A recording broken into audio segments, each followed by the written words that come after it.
시청자 여러분 안녕하십니까? 이스라엘 중동 리포트 시작합니다.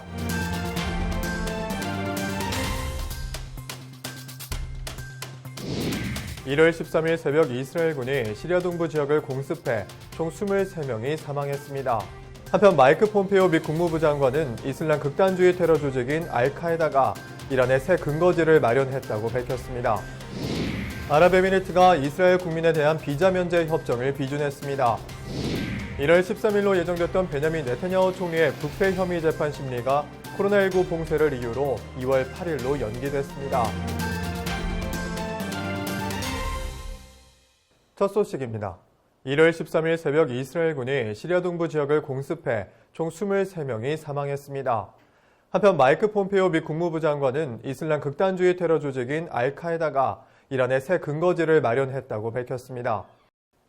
1월 13일 새벽 이스라엘군은 시리아, 이라크 국경 지역인 시리아 동부 데이르 에조르주와 알부 카마를 공습해 총 23명이 사망했습니다. 이날 발생한 사망자는 시리아 정부군 7명과 친정부 전투원 16명인 것으로 알려졌습니다. 이날 이스라엘은 18차례 이상 군사진지와 무기고를 공격했고 헤즈볼라와 시리아 내 친이란 민병대에 무기를 전달하는 주요 경로를 목표로 한 것으로 알려졌습니다.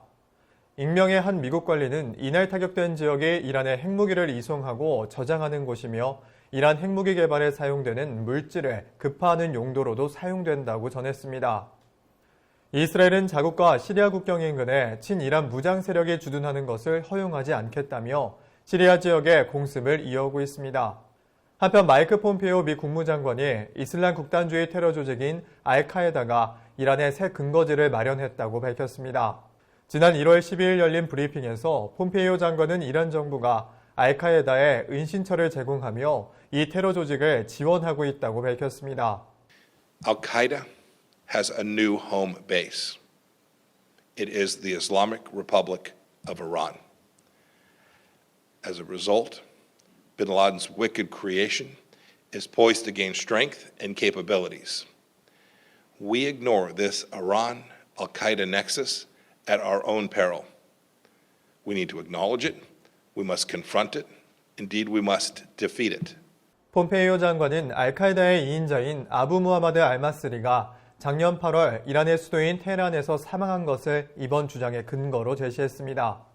앞서 뉴욕타임스는 1998년 케냐와 탄자니아 주재 미 대사관에 폭탄 테러를 주도한 혐의를 받는 알마스리가 미국의 지령을 받은 이스라엘 공작원에 의해 사살됐다고 보도한 바 있습니다. 폼페이오 장관은 알마스리가 이란에 있었다는 것이 바로 오늘 우리가 여기에 있는 이유라며 이란의 알카에다 지원을 거듭 강조했습니다.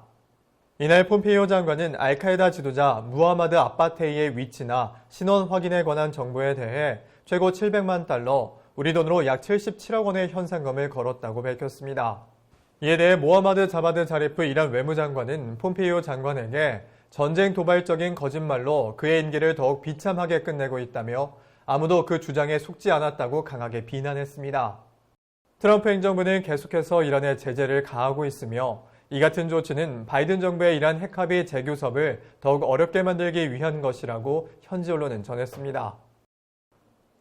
아랍에미리트가 이스라엘 국민에 대한 비자 면제 협정을 비준했습니다.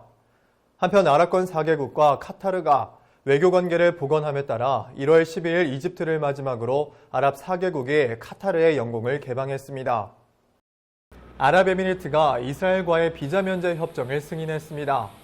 이스라엘 외교부는 지난 1월 13일 아랍에미리트가 이스라엘과 아랍 국가 간의 첫 번째 비자 면제 협정을 비준했다고 밝혔습니다. 외교부는 이 협정이 30일 안에 발효될 것이라고 전했습니다. 이스라엘은 이미 지난 11월 말에 아랍에미리트 국민에 대해 비자 면제를 승인했고 아랍에미리트는 지난달 비자 면제 협정의 임시 조치로 이스라엘 국민에 대한 관광 비자를 마련했습니다. 가비 아슈케나지 외무장관은 이 협정의 비준은 아랍에미리트와 바레인, 모로코와 맺은 평화협정을 완전하고 신속하게 실현하는 데 핵심적인 부분이라고 환영했습니다. 지난 12월 10일 이스라엘과 평화협정을 체결한 모로코도 이스라엘과의 직항편이 수개월 내에 마련될 것이라고 전했습니다. 이스라엘과 아랍에미리트는 투자, 과학기술, 직항노선에 대한 협정을 체결해 활발한 교류를 이어가고 있습니다. 양국의 민간 기업 간 교류도 이어지고 있습니다. 아랍에미리트의 대표 영어 언론사 칼리지 타임스와 이스라엘의 주요 언론사 예루살렘 포스트는 2021 이스라엘 아랍에미리트 온라인 비즈니스 정상회의를 개최했습니다. 이날 칼리파 산업존 아부다비의 대표인 사미르 차터베디는 이스라엘과 아랍에미리트 간의 무역은 몇 년 안에 최대 65억 달러에 이를 수 있다며 낙관적인 의견을 제시했습니다. 누타닉스의 이스라엘 매니저인 리르 홀랜더는 스타트업 국가인 이스라엘과 혁신적인 아랍에미리트는 서로에게 배울 점이 많으며 오랫동안 협업과 신뢰를 이어갈 인프라 구축이 과제라고 전했습니다. 한편 지난 1월 5일 사우디 아랍에미리트, 바레인, 이집트가 카타르와 외교 관계를 복원함에 따라 1월 12일 이집트를 마지막으로 아랍 4개국이 카타르의 영공을 개방했습니다. 이집트 민간 항공당국은 이날 이집트의 수도인 카이로와 카타르의 수도인 도하를 오가는 직항 항공편 운항을 재개한다고 발표했습니다. 사우디는 GCC 정상회의 하루 전인 4일 카타르와 국경 개방에 합의했고 아랍에미리트는 9일, 바레인은 10일 카타르의 국경을 개방했습니다. 이들 아랍 4개국은 2017년 6월 5일 이슬람 테러 조직을 지원하고 이란과 우호 관계를 맺었다는 이유로 카타르와 단교를 선언하면서 3년 7개월간의 외교 갈등을 빚은 바 있습니다. 1월 13일로 예정됐던 베냐민 네타냐후 총리의 부패 혐의 재판 심리가 코로나19 봉쇄를 이유로 2월 8일로 연기됐습니다. 한편 베니 간츠 청백당 대표는 네타냐후 총리를 반대하는 중도 우파 및 중도 좌파 정당의 지도자들에게 국가를 위해 단결할 것을 촉구했습니다. 1월 13일 열릴 것으로 예정됐던 베냐민 네타냐후 총리의 부패 혐의 재판 심리가 연기됐습니다. 코로나19 봉쇄를 이유로 연기된 재판 심리는 이스라엘의 4차 선거를 6주 앞둔 2월 8일에 열릴 예정입니다. 1월 13일 재판 심리는 형사 기소에 대한 네타냐후 총리의 대응을 중심으로 진행될 예정이었지만 재판이 연기됨에 따라 총리의 변호인단은 대응을 준비할 시간을 더 벌게 됐습니다. 이날 재판 연기 소식에 분노한 반 네타냐후 시위대는 네타냐후 총리의 관저 앞에서 시위를 벌였습니다. 또 최근 총리의 필요대로 코로나 봉쇄를 이용하는 것이 아니냐는 의혹이 불거진 가운데 이번 재판 연기가 해당 의혹을 한층 심화했습니다. 한편 베니 간츠 청백당 대표는 채널 13 뉴스와의 인터뷰에서 중도 우파 및 중도 좌파 정당의 지도자들에게 네타냐후 총리를 반대하여 단결할 것을 촉구했습니다. 간츠 대표는 이날 약속을 계속해서 지키지 않는 사람과 손을 잡은 내 잘못이라며 네타냐후 총리와의 연합정부 결성은 자신의 실수라고 말했습니다. 또 중도 우파 및 중도 좌파 정당의 지도자들에게 네타냐후가 우리를 박살내게 할 수 없다며 자존심과 과거의 불만을 버리고 단결하기를 요청한다고 말했습니다. 간츠 대표는 해결책을 간구하기 위한 회담을 소집하고 예시아티드당, 이스라엘인당, 텔렘당, 이스라엘 베이테누당 등 7개 정당 지도자들의 회담 참석을 호소했습니다. 그러나 간츠 대표의 동맹 요청은 곧바로 거절당했습니다.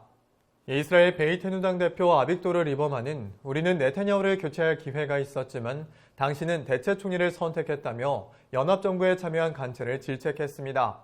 또 그는 지금 당신이 국가를 위해 할 수 있는 유일한 일은 다음 선거에 출마하지 않는 것이라며 간츠에 냉랭한 반응을 보였습니다. 메리츠당 대표인 니산 호로위츠도 우리가 당신을 총리로 3번 추천했는데 당신은 우리를 쓰레기통에 버리고 유권자들의 얼굴에 침을 뱉었다며 간츠를 강하게 비난했습니다. 2년 전 간츠는 강력한 총리 후보로 정계에 입문해 3번의 선거에서 리쿠드당이 없는 정부를 형성하기 위해 노력했지만 근소한 차이로 정부 구성에 실패했습니다. 간츠는 네타냐후와 함께 정부를 구성하지 않겠다는 약속을 했지만 작년 5월 네타냐후와 연합정부를 구성하면서 약속을 어긴 것입니다. 간츠가 대표로 있는 청백당은 다가오는 선거에서 연합정부 해체 전 14석보다 훨씬 줄어든 5석을 얻을 것으로 조사됐습니다. 이스라엘은 예산안 통과에 실패해 지난 12월 23일 정부가 해체됐으며 오는 3월 23일 2년 만에 4번째 치러지는 선거를 앞두고 있습니다. 오늘 저희가 준비한 소식은 여기까지입니다. 시청해주신 여러분 고맙습니다.